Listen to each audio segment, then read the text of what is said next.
અરે આજે તો હું મસ્ત મજાની તૈયાર થઈ ગઈ છું. તો ગૌતમ કે તારે તૈયાર થઈને ક્યાં જાવ છે? મેં એમ કીધું મારે જવાનું છે 31st પાર્ટીમાં. એ હારવાર મારો રીયુ પણ હું જાવ તો ઈ થોડો બાકી રે.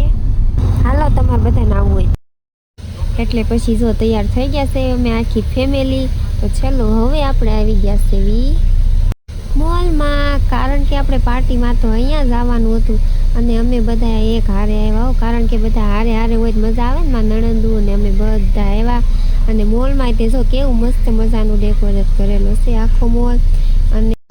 અને જો કેટલું પબ્લિક છે. અને જો આવું કાંક હોય એટલે અમારા સુરતવાસીઓ કઈ હેઠા નો બેજો, બધા આવી ગયા છે મોલમાં. અને જો કેટલી મજા આવે છે. આ બધો જો મોલ એકદમ મસ્ત મજાનો ડેકોરેટ કરેલો છે. તમે બધા જાઓ કે નહીં એ 31st કરવા જાઓ? અમને તો આવું બધું બહુ ગમે હો. એમાં અમે છે ને એ રીયુને એટલી મજા આવે ને મને એટલી મજા આવે એટલે અમે તો ક્યાંય હેઠા જ ન બેહી. અને પછી જો અમે આવી ગયા છે દાદરાવાળી લીફમાં. લીફ હોય થોડું હાલીને જવાય કાંઈ. અને જો આ ઉપરથી મેં ઉતાર્યું કેટલો મસ્ત મજા. તો હારવા લો, તમને બધાને બ્લોગ કેવો લાગ્યો? Like share subscribe.